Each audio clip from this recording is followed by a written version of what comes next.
සල්ලි කියන්නේ මිනිස්සු හැමෝටම තියෙන ප්‍රශ්නයක්. මිනිස්සු උත්සාහ කරනවා මුදල් උපයන්න, මුදල් වියදම් කරන්න. ඒ මුදල් වලින් තමන්ගේ ආශාවන් ඉෂ්ට කරගන්න. මිනිස්සු වර්ග දෙකක් ඉන්නවා. එක් පිරිසක් තමන්ගේ මුදල් ප්‍රමාණය වැඩි කරගන්නවා. අනික් පිරිස තමන්ගේ මුදල් ප්‍රමාණය අඩු කරගන්නවා. අපි අද කියලා දෙන්න යන්නේ ඔබ මුදල් සමග ගනුදෙනු කරනකොට වැලකිලා ඉන්න ඕන කරුණු 10ක් පිළිබඳව. ඔබ අපේ YouTube චැනලයට අලුත් සමාජිකයෙක් නම් සබස්ක්‍රයිබ් බොත්තම ඔබන්න. ඒ වගේම නොටිෆිකේෂන්ස් ඔන් කරන්න. ඇත්ත තත්ත්වය තමයි මුදල් ඉපයීම කරනවට වඩා අමාරුයි ඒ මුදල් ප්‍රවේශම් කර ගැනීම. මුදල් ලැබුණාම ඒ මුදල් වියදම් කිරීමත්, ඒව නැති වුණාම දුක්වීමත් සාමාන්‍ය ස්වභාවය. ඒකට හොඳම උදාහරණයක් විදිහට පෙන්වන්න පුළුවන්. කාලයක් ඉතා විශාල ආදායමක් තිබිලා ඉන්පසු සෑහෙන පහළ මට්ටමකට පත් වූ විශිෂ්ට බොක්ෂිං සූරයෙකු වුණ මයික් ටයිසන් ගැන.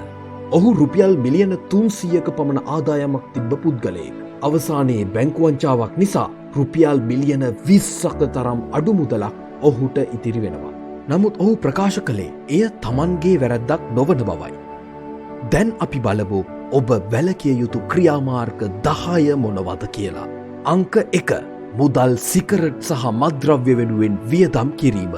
පාසලකට තේරුණාම ඔබ එයින් සතුටු වෙන්න පුළුවන්.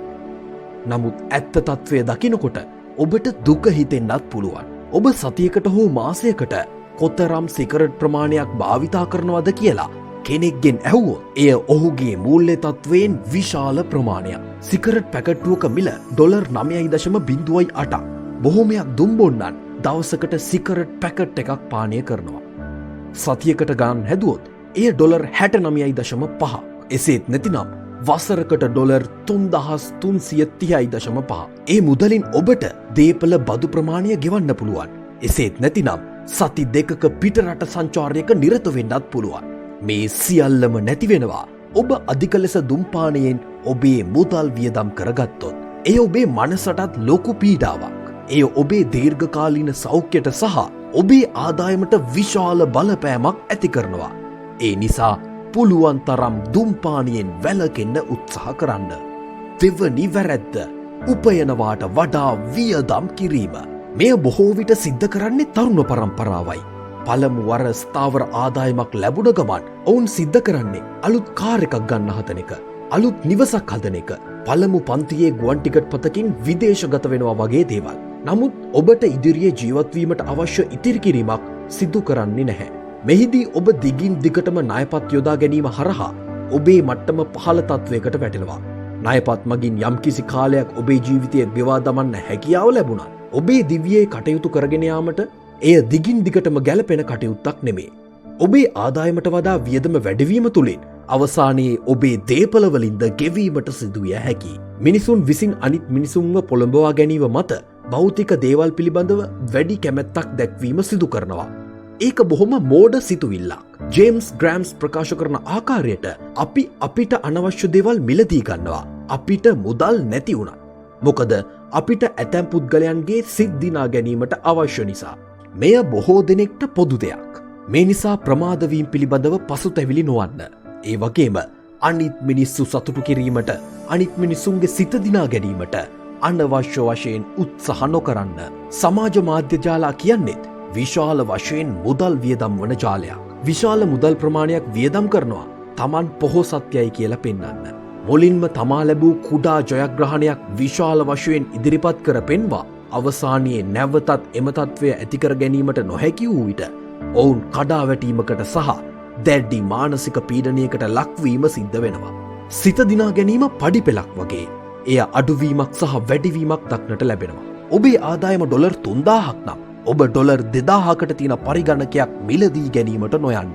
නිතරම ඔබේ වියදම් සහ ආදායම් සටහන් කරගන්න. අංක 3. නිවැරදි ආයෝජනයෙන් වැළකී කටයුතු කිරීම. තමන්ගේ පවුලේ අය කියන ආකාරයට එහෙමත් නැතිනම් ප්‍රසිද්ධ පුද්ගලයන්ගේ අනුදැනුම මත වැරදි දේවල් වලට ආයෝජනය කරයි. එක පැත්තකින් ස්ථාවර වුණත් ඒ හරහා ඔවුන්ගේ මුදල් ප්‍රමාණය එළියට යාම වළකිනවා. මේ හරහා මුදල් ඉතිරිවනවා යයි කී නමුත් ඇත්ත සිදුවීම වන්නේ උදාහරණයක් ලෙස නිවසක මගහැරුණු කුලී, අලුත් වැඩියාව, නිවාස නඩත්තු ආදිය සැලකීමේදී එය ඇත්තටම විශාල වියදමක් පමණක් බවයි. සෑම ආයෝජනයක්ම අවදානම් සහගතයි. මේ නිසා ඔබ ආයෝජනය කරන විට එයින් ඔබට ලැබෙන ප්‍රතිලාභ පිළිබඳව බොහෝ හිතන්න. එය ඔබේ මිතුරා කරන පමණි. එහෙමත් නැතිනම් අලවි ප්‍රවර්ධකයාගේ අදහස් අනුව තීරණ ගැනීමෙන් වලකින්න. අංක 4. ඉක්මනින් ධනවත්වීමේ ක්‍රම සෙවීම. මෙහි ප්‍රධාන වැරැද්ද තමයි ෂණික මුදල් ඉක්මන් ප්‍රශ්න ඇති කරයි. ෂණික මුදල් ආයෝජන ඉපයීම් ක්‍රම ලෙස ෆොන්සි ක්‍රමය, පිරමීඩ ක්‍රමය, මුදල් වට්ටම් ක්‍රමය ආදිය පෙන්වා දිය හැකි. මේවා ඉතා බාධාකාරී සහ බැරෑරුම් මේවා. මෙහිදී විශාල ප්‍රමාණයක් ආයෝජනය කරමින් විශාල අවදානම් දරන තත්ත්වයක් බවට පත්වෙනවා.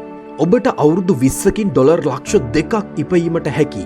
ඔබේ ප්‍රවර්ධකයා කියනවා ඒ මුදල ඔබට අවුරුද්දකින් හොයන්න පුළුවන් කියලා. ඉතින් ඇයි සියලු දෙනාම එය සිද්ධ නොකරන්නේ? මේ නිසා ගිවිසුම්වලට එළඹීමට මත්තෙන් හොඳින් සිතා බලන්න. අංක 5. හදිස්සි මුදල් ඉතුරුවක් නොමැතිවීම. සමහර අවස්ථාවල ඔබට ෂණික මුදල් නොමැතිවීමෙන් දැඩි අපහසුතාවයකට පත්වෙන්න පුළුවන්. බලන්න, ඔබේ රැකියාව හිබුණා. ඔබේ කාර්යය බලන්න වුණා. නිවාසයේ අලුත් වැඩියා කටයුත්තක් හදිස්සියේ කරන්න සිද්ධ වුණා. මේ සියල්ල ඉතා වියදම් යන දේවල් නිසා ඔබ අපහසුතාවයට පත්විය හැකි. 2009 ඇමරිකාවේ සිදු කරන පරීක්ෂණයකින් පෙන්වා දෙන්නේ සෑම ඇමරිකානුවන්ගෙන්ම 40%ක්ම ඩොලර් 400ක පමණ වියදමක් ආවරණය කර ගැනීමට ඉතුරුම් නොමැති බවයි. ඒවා මුදල්වලින් හෝ ඉතුරුම්වලින් හෝ කාඩ්පත් මගින් ගෙවීමට නොහැකි වන බවයි. 27%ක් පමණ පිරිසක් එම මුදල් ප්‍රමාණය බැංකුවෙන් ලබා ගැනීමට හෝ නැතිනම් දේපලක් විකිණීම තුළින් උපයාගත යුතුයි. ඒ වගේම ඉතිරි පිරිසෙන් 12%ක් පමණ එම මුදල් ප්‍රමාණය ආවරණය කර ගැනීමටත් නොහැකි. සෑම විටම ඔබ උපයන මුදලින් 10%ක් පමණ ස්වයංක්‍රීයව ඔබේ හදිස්සි අවශ්‍යතා සඳහා ඉතිරි කිරීමට යොදා ගන්න. එය ඉතා ඵලදායී වේ. කොපමණ හදිස්සි මුදල් ඉතුරු කර යුතුද යන ප්‍රශ්නයට විවිධ පිළිතුරු පවතී. එය ඔබේ මාස 6ක ජීවන වියදම ආවරණය කිරීමට, එසේ නැතිනම් විශේෂ තත්ත්වයන් යටතේ අවුරුද්දක පමණ ජීවන වියදමක් ආවරණය කිරීමට හැකිතරම් මුදල් ප්‍රමාණයක් එකතු කර ගැනීම වැදගත් ලෙස පෙන්වා දිය හැකි. අංක 6. එක් ආදායම් මාර්ගයක් පමණක් පැවතීම. බොහෝමයක් මිනිස්සුන්ට ඔවුන්ගේ ආදායම ලැබෙන්නේ එක් ආදායම් මාර්ගයකින් පමණයි. එයත් බොහෝ විට ඔවුන් කරන රැකියාවේ වැටුපක් ලෙසයි. නමුත් එහිදී ඔබව රැකියාවෙන් ඉවත් කොළොත් කුමක්ද කරන්නේ? 2018 වසරේ ඇති වූ ආර්ථික අවපාතය නිසා ව්‍යාපාරවලින් මිලියන 21කට වැඩි ජනතාවක් ඉවත් කරන ලදී. මේ නිසා ඔවුන්ගේ එකම ආදායම් මාර්ගය අහිමි වී යාම සිදුවිය. මේ පිළිබඳ ඔබේ සිතින්ම හිතා බලන්න. එයට හොඳම උදාහරණයක් ලෙස ගසක් ගන්න. ගසක කොළ එකම අත්තක පමණක් හැදෙන්නේ නැහැ. එහි එක එක අතුවල කොළත්, එක එක අතුවල ගෙඩිත්, එක එක අතුවල පළතුරුත් හටගන්නවා. එක අත්තක පමණක් සියල්ලම සෑදෙන්නේ නැහැ. මෙලෙස ගසක් උපමා කරගෙන ඔබේ ජීවිතයේ විවිධ ආදායම් මාර්ග නිර්මාණය කරගන්න. ඒ ඔබට නිදහස් නින්දක් වුවද හිමි කර දෙන දෙයක්. අංක 7. ප්‍රමාණය ඉක්මවා ණය කාඩ්පත් භාවිතා කිරීම. ඇතැම් පිරිසකට ණය කාඩ්පත් යනු උපකරණයක්. ඇතැම් පිරිසකට ක්‍රෙඩිට් කාඩ්පත් යනු හොඳ මුදල් හුවමාරු ක්‍රමයක්. නමුත් ඇත්තටම ණය කාඩ්පත් භාවිතා කිරීම පුද්ගලයෙකුගේ මූල්‍ය තත්වයට දැඩි බලපෑම් ඇති කරනු ලබනවා. මිනිසුන් සිතන්නේ ණය කාඩ්පත් භාවිතා කරලා ඕනෑම දෙයක් ඉතා පහසුවෙන් ඔබ ළඟට ගත හැකි බවයි. නමුත් මෙම මානසිකත්වය තුළින් ඔවුන් ඒවායේ පවතින භයානකභාවය පිළිබඳව අවබෝධ කර නොගනී. ඇමරිකාවේ MIT විශ්වවිද්‍යාලය මගින් කරනු ලැබූ පරීක්ෂණයකින් පුද්ගලයන්ගෙන් 100% මුදල් වලින් තොරව ක්‍රෙඩිට් කාඩ්පත් වලින් ගනුදෙනු කිරීමට යොමු වී පවතින බව හෙළි කරගෙන තිබෙනවා. ඔබ මුදල් මගින් ගෙවීම් සිදු කරන විට ඔබගේ පසුම්බියේ පවතින මුදල් ප්‍රමාණය පිළිබඳව පසුතැවිල්ලක් ඔබට පැවතීම නිරායාසයෙන්ම සිද්ධ වෙනවා. නමුත් කාඩ්පත් භාවිතා කිරීමේදී එසේ සිදු නොවේ. පුද්ගලයා එයට වැඩිපුරම නැඹුරු වීමට තවත් එක් හේතුවක් ලෙස එය පෙන්වා දිය හැකි. අංක 8. මූල්‍යමය අවදානම් දැරීමට ඇති අනවශ්‍ය බිය. අවදානමක් නොමැති තැනක ඇගීමක් නොමැත. මේ නිසා ඔබ අවදානම් දැරීමට හුරු විය යුතුයි. නමුත් ඔබ යොදන අවදානම ප්‍රමාණාත්මක විය යුතුයි. ඔබ ඉදිරියෙන් ලබන ආදායමට වඩා ආදායමක් ආයෝජනයෙන් ලබනවාද යන්න පිළිබඳව නිවැරදි අවබෝධයක් ලබාගත යුතුයි. උදාහරණයක් ලෙස කොටස් වෙළඳපොලේ ආයෝජනය කිරීම තුළින් වසරකට 7% පමණ ලාභාංශ ආදායමක් උපයාගත හැකි අවස්ථා පවතී. අංක 9. ආයෝජනයට වඩා ඉතිරි කිරීම මූලික කර ගැනීම. ඉතිරි කිරීමේදී එම මුදල් ස්ථාවරව පවතින නමුත් ආයෝජනයක් කිරීමේදී එම මුදල්වල වටිනාකම වැඩිවේ. මේ නිසා ඉතිරි කිරීමට වඩා ආයෝජනය වැදගත් කොට පෙන්වා දිය හැකි. ඔබ මුදල් ඉතිරි කළ යුත්තේ ඔබේ ජීවන වියදම තර කිරීමට සහ ඔබේ හදිස්සි මුදල් අවශ්‍යතා සඳහා පමණයි. අනෙකුත් මුදල් ආයෝජනය කිරීම තුළින් ඔබට හොඳ තත්ත්වයක් ලබාගත හැකි. මුදල් ඉතිරි කිරීම නිසි ක්‍රමයකට අනුව සිදු කළ යුතුයි. ඔබ ඉතුරු කරන මුදල් කිසිම ප්‍රයෝජනයක් නොමැති දෙයක් බවට පත්වේ. ඇතැම් විට ඔබ මුදල් ඉතුරු කරන්නේ වාහනයක් ලබා ගැනීමට, හොඳ ආහාරපාන අනුභව කිරීමට වෙන්නත් පුළුවන්.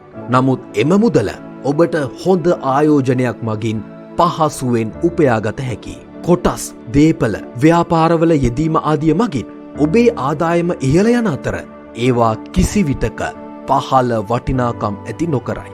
අංක 10. එක් බැංකු ගිණුමක් පමණක් පැවතීම. එක් බැංකු ගිණුමක් පමණක් පැවතීම අවදානම් කිහිපයකට හේතුපාදක වෙනවා. එක් බැංකු ගිණුමක් පමණක් පැවතීම ඔබේ මූල්‍ය කළමනාකරණයට ඉතා ගැටලුවක් වෙනවා. එක් ගිණුමක් පැවතීමේදී හදිසි මුදල්වලට, බිල්පත් ගෙවීම්වලට සහ ජීවන වියදම්වලට යන මුදල් ප්‍රමාණය ඒ හරහා තබාගත යුතුයි. එමෙන්ම එක් ගිණුමක් පමණක් පැවතීමේදී ඔබට හදිස්සි මුදල් අවශ්‍යතාවයක් ලබා ගැනීමට කිසිසේත් හැකියාව ලැබෙන්නේ නැහැ. එමෙන්ම ස්ථාවර වශයෙන් මුදල් ඉතිරි කර ගැනීමටත් අවස්ථාවක් ලැබෙන්නේ නැහැ. මේ නිසා ඔබට අවම වශයෙන් බැංකු ගිණුම් 3ක්වත් පැවතිය යුතුයි. එකක් හදිස්සි අවශ්‍යතාවයන් සඳහාද, එකක් එදිනෙදා බිල්පත් ගෙවීම් සඳහාද, එක් බැංකු ගිණුමක් ඔබේ වින්දනාත්මක සහ විනෝදාත්මක කටයුතු සඳහාද පවත්වාගත යුතුයි.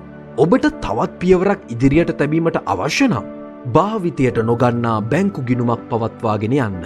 මේ ගිණුමට ඔබේ ඉතිරි කිරීම් පමණක් යොදන්න.